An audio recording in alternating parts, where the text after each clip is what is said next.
What is up, guys and gals? Welcome back to another episode of Gridiron Lines.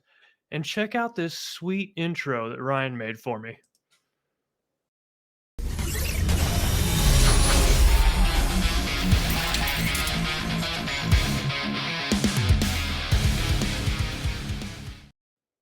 Woo! Check that out, huh? He's awesome. So, I think one thing I've been trying to work on as far as my videos go is just being a little more enthused. It's tough being here on camera without anyone, to talk to. So I tend to be dry. That's just my personality. But I do get excited quite a bit. So I'll try to temper that a little bit and have some fun. But in today's video, we're going to continue our series where we're grading Andy Reid's performance through the season. And we're going to cover week 3 versus the Colts.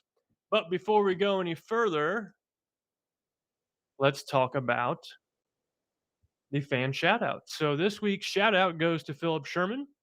And last week, we know Andy Reid got a C plus in his game versus the Chargers. And Philip Sherman says, I thought you would have given Andy a C plus plus, which I thought was hilarious. But if you don't know, C plus plus is a programming language, and I have a computer science background. So that's why I found it so dang funny. Some of you might have been a little bit over your head, but that's okay. So jumping into this week's grade for Andy Reid, there's 4 keys that we are focusing on, and one is team preparedness, the other is key decisions, the other is play calling, and then finally, the outcome of the game. We've talked about this in prior videos, so I won't bore you with the details. Starting with team preparedness. So, I think you all probably know where this is going, and it's not going in a good direction for Andy Reid or the Chiefs. So, to start the game, Skyy Moore muffed a punt. So, the Chiefs did a good job forcing a quick punt by the Colts, and then all of a sudden, Skyy Moore's back there to receive the punt, and he muffs it. And what do you know? The Colts pick it up and end up scoring a touchdown. I was there during training camp before the season started, and I noticed that Skyy Moore didn't look 100% comfortable back there catching punts. And you have to think that the Chiefs staff saw the same thing. So I don't know what they can do to fix this. But as of now, for me personally, I don't think that Skyy Moore is 100% reliable back there catching punts. We'll see if he continues to get the nod. They went right back to him in the game against the Colts. They might go right back to him next week versus the Buccaneers. But I wouldn't be surprised if to see McCole Hardman back there next week either. So that's an issue they really need to get ironed out, and he did not look prepared to field punts in the game. The Chiefs also had 6 penalties for 45 yards. Not good, not terrible, but not great. It's pretty mediocre, 6 penalties in a game. Then there was the big penalty where Chris Jones was talking a little bit, and after a play, after a sack, and a sack that should have clinched the game, and he ended up getting flagged for unsportsmanlike conduct. I don't know what Chris Jones said. I really wanted to know what he said. Maybe he told Matt Ryan that he bobs for apples in the toilet. I don't know. But that was a huge turning point in the game and kind of was one of the things that lost the Chiefs that game. But they didn't lose because of Chris Jones talking or jawing a little bit. They lost because of an avalanche of problems that they had throughout the game. I also want to mention that Mahomes was rushed more than I thought he should have been versus a lackluster Colts pass rush. And if you talk to some of the, or if you heard what some of the offensive linemen had to say after the game, was that the Colts were doing some unique things with their pass rush where they were kind of delaying and then going and switching gears and putting their rush through. And it sounded that like the offensive line was not prepared for that. And you saw it in the game. And because of that, there were other issues that happened in the game, particularly around the Chiefs' timing. Their passing game looked like they had poor timing throughout the entire game. And then after the play had reached a sort of epic, or when it should have uh, metastasized into a passing play or a completion, it seemed like the receivers, if they didn't get the ball, a lot of guys were standing still. And it wasn't like your typical Chiefs offense where they continue to flow, continue to move, even after the ball should have gotten out. So they didn't look prepared at all in terms of facing that delayed pass rush from the Colts. They looked sloppy whenever they were running routes. They were stopping on their routes. They just didn't look crisp. They were not completing the play. They were not playing past the play design. And that goes from an issue from top down. Coach Reed has to address that immediately. Another issue that really focuses on things from top down is that during the game, there was a bit of a disagreement between Eric Bieniemy and Patrick Mahomes on the sideline when the Chiefs decided to go conservative at the end of the second half. Now, a lot of people want to blow that up and say it was like some kind of huge fight or some huge issue. Nah, I'm not there with that. I do think, though, that Mahomes wants to push the envelope. He wants to press the other team. He wants to be aggressive. I like that. I like that about Mahomes. You want a quarterback like that. In fact, later in the game, there's a play where the Chiefs decided to go for on fourth down, and Coach Reed was getting ready to bring the kicker out to try a field goal, and it was fourth and short. And Mahomes was like, no, no, no. And Coach Reed was like, okay, call him back. So this is a problem from the top down, starting with Coach Reed, where it's starting to show itself, it's starting to bubble up, where Mahomes wants to be more aggressive. I don't think Eric Bieniemy wants to be as aggressive, and Coach Reed is kind of stuck in the middle. The thing is, Coach Reed is the head of that show. He needs from the top down to establish the what the exceptions are or what the expectations are. He needs to establish expectations with Patrick Mahomes and Eric Bieniemy so that they're in unison. During the game, you don't want to see your offensive coordinator and your quarterback having a disagreement. Everyone needs to be lockstep and key with one another. They need to find unity. And personally, I side with Mahomes. I think the Chiefs need to be more aggressive.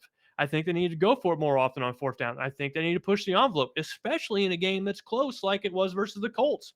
So the Chiefs, starting with Andy Reid, need to have a bit of a talk, a heart to heart, to get those expectations lined out. That way, the team's in unison and they have unity, and then they can work cohesively as a unit as far as decision making goes. The one positive from this game, as far as coaching goes and team preparedness, was that the defense came to play. They looked like they were ready. They were flying to the ball. Even though Willie Gay was out, Harris did an awesome job replacing him. Cook came in and filled in some roles that Willie Gay might have otherwise handled. So the defense looked well prepared and well oiled. Because of that, I'm giving the Chiefs a 4 out of 20 instead of a 0 out of 20. So I'm giving Coach Reed 4 points out of 20 for how prepared the team was. Not pretty. It wasn't pretty. And the rest of this doesn't get much prettier. So as far as key decisions go, in the fourth quarter, Andy Reid chose to challenge a play. There was really only one challengeable play, and it was based on Kylan Granson getting the line of gain on a third down reception. And he ended up challenging that play successfully, and it caused a fourth down.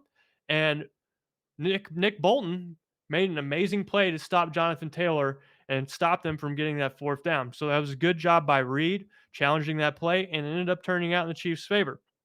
There's also there's a fourth and goal from the Colts 2-yard line. It's maybe like 2.5. And it was in the third quarter with 8 minutes left, and the Chiefs chose to kick the field goal in that situation. This goes back to us talking about Chiefs needing to be more aggressive throughout the season. They need to up the ante as far as being aggressive, and I think that they should have gone for it on that play. And here's the reason. One, the defense was playing really well. So if they did give the Colts that short field position, maybe they sack Matt Ryan and get a safety. Maybe they get those 2 points. But the other thing is, remember my 1,000 tries rule? So the way that I judge a key decision on whether or not it was good or not, if a team attempted it 1,000 times, would it turn out in their favor more often than not? And I think in that situation on 4th and 2, the Chiefs would have scored a touchdown over half the time. And so they should have made that decision to go for it, but they didn't. They went for the field goal. Next, there was a 4th and 11 with 13 and a half minutes left in the fourth quarter, and the Chiefs were leading 17-13. They are on about the 30-yard line, 25-yard line, so it would have been a field goal in the low 40-yard range. Amendola comes out there to kick, and what do you know? It's a fake. And so Townsend's running to his left. He's a right-hander running to his left, trying to hit Noah Gray for a pass, and the Colts knew it was coming. And the reason they knew it was coming was because Amendola has been having problems. He's a kicker for hire. He's not in a position to be a guaranteed 3 points.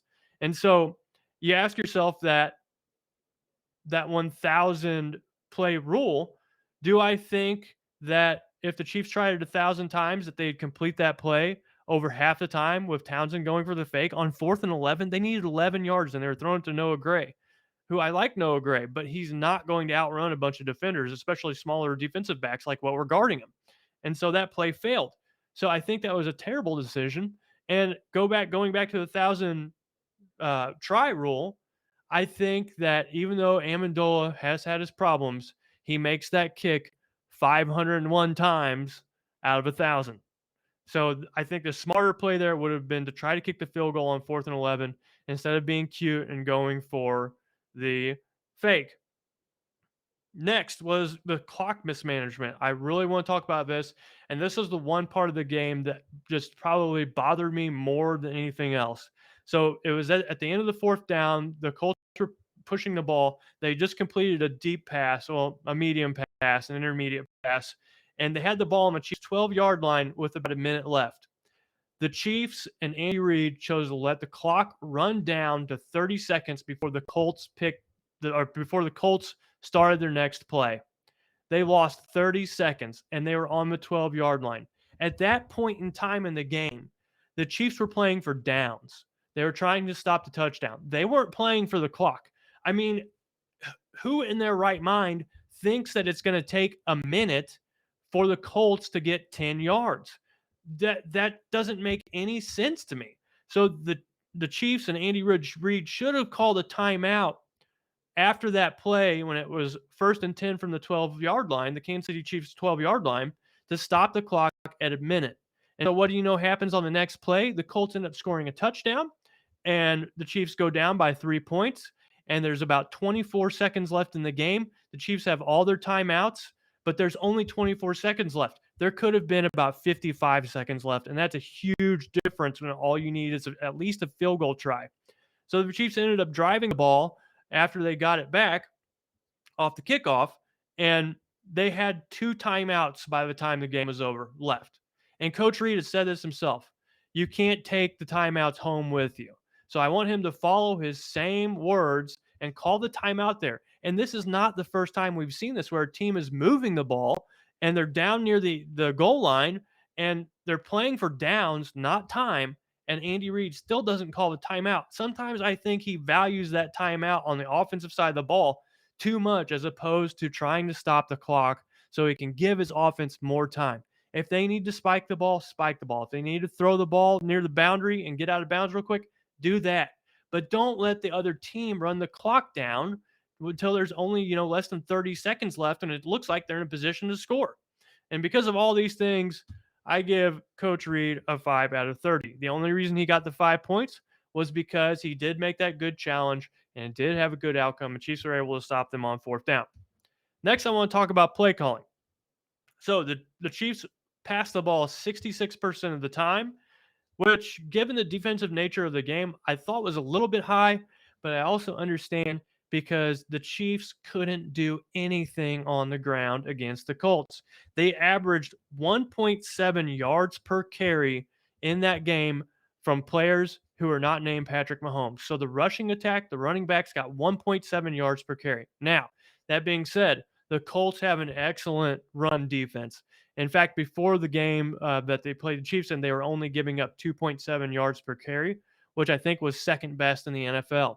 So the Chiefs knew they had a tall order on their plate to run the ball, but they still didn't do it effectively. And 1.7 yards per carry is truly embarrassing. I mean, Clyde Edwards-Helaire ran the ball for 7 yards and had he had 7 carries for zero yards. 7 carries for 0 yards for Clyde Edwards-Helaire, and he somehow got a touchdown in the game, which makes for one of the more interesting stat lines that I've ever seen.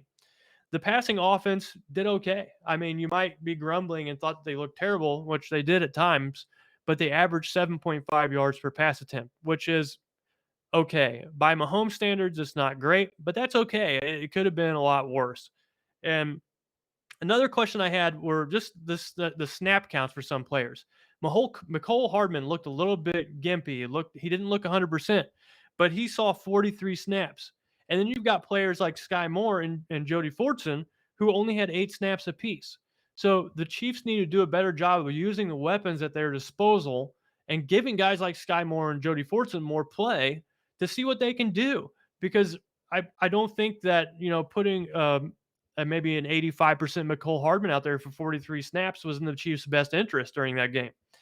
And nextly, the first 15 plays scripted by Coach Reed resulted in 2 punts and a touchdown. So he had another slow start with his first 15 plays, which which made it rough for the Chiefs to try to get a lead in the game, which they really needed to put the Colts on skates and make them throw the ball more often, which is what the other teams did to them, the two teams that played them previously.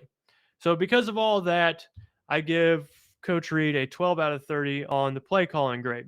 He got 12 because the passing attack, while it could have been better, there were some good things. There were some positive things that happened, and they still averaged 7.5 yards per pass attempt, which isn't terrible. Next is on to the outcome. I don't think I need to elaborate too much on this. I give the Chiefs a 0 out of 20. The game and the outcome were not great. The Colts, up to this point in time, up to this point in the season before they played them, seemed like a very beatable opponent. And for whatever reason, it's like the Colts have some kind of magic against the Chiefs, because I can go back and think about a lot of cases where the Colts won bizarre games versus the Chiefs versus the Chiefs. It's almost like one of the last demons that the Chiefs have to exercise um, for a long term that have caused them trouble. So you have the Lynn Elliott game in the 95 playoffs where he couldn't hit a field goal for the life of him. That was versus the Colts. There's this game where they gave up the huge lead where Andrew Luck fumbled the ball and somehow picked it up and scored a touchdown, also versus the Colts. And then the Chiefs are now 40-3 with Patrick Mahomes in games where the Chiefs gave up 27 or fewer points. And two of those teams that beat the Chiefs were the Colts. So it's just a very bizarre matchup. And I kind of had a gut feeling of this leading into the game. That's why I only predicted the Chiefs would score 24 points. They couldn't even do that. And so overall, Coach Reed had an abysmal 21 out of 100 grade, which netted him a big old F. And some of you may think the 21 is too generous. I think it's pretty fair, uh, given what we've come to expect from Reed. I think that we all expect better. He even said so after the game that this one falls on him, and the Chiefs could have and should have done better, and we hope that they will going forward. If you're curious about Coach Reed's grade up to this point in the year, he's averaging a 65%. So he's 2-1 with a 65%. That tells me there's a lot of improvement that the Chiefs can make, and I hope that they do it. And I want to talk for a little bit just about some of the things that were said, out on Twitter, or just notes people had made, and the poor start the Chiefs have gotten off to with Coach Reed, getting this 65%. Ask yourself, do you really think that Coach Reed is going to continue at a evaluation of about 65%? Do you think he's going to continue to give D level work for the body of work that he's established?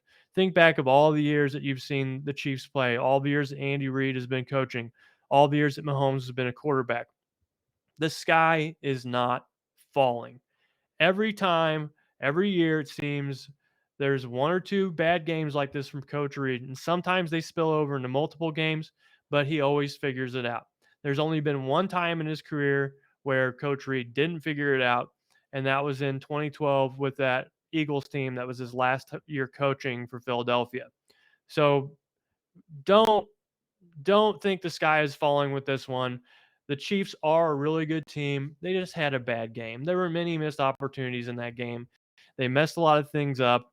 And I think the key for them going forward is not to let that spill over into other games, because we've seen stretches where the Chiefs, with Reed at the helm, have kind of gone in this weird zombie mode or this weird lull where they end up playing very poorly for several weeks at a time. And what you really want to see next week against the Buccaneers is that they bounce back. That's really important. But just think to yourself, Coach Reed, great coach. Mahomes, great quarterback. To think that this team is bad because of one loss to the Colts, That's not fair to Coach Reed. That's not fair to Mahomes. And that's really not rational or reasonable. So I expect the Chiefs to improve upon this. Reed's going to do better than the D level work. And so I just want to give a little uh, temperament to some of the negativity that we saw because it's not going to continue like this, and they'll turn it around at some point in time. And they are 2-1. So best of luck to them next week versus the Bucks. I'm not 100% that they'll turn it around just because the history of having multiple weeks worth of lulls in the season. But if they do, then I expect good things going forward. With that, we're near the end of the video. I want to say thank you for sticking around and watching, and make sure that if you enjoyed the content here, like and subscribe because it helps the algorithm bring this show to other Chiefs fans who might be interested in this content on YouTube, and it really helps us out.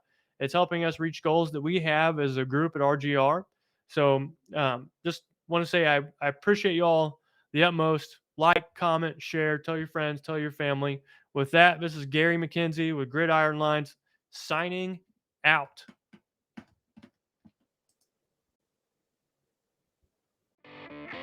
Thanks for watching this video from the team at RGR Football. Click these videos to see more and subscribe to RGR Football.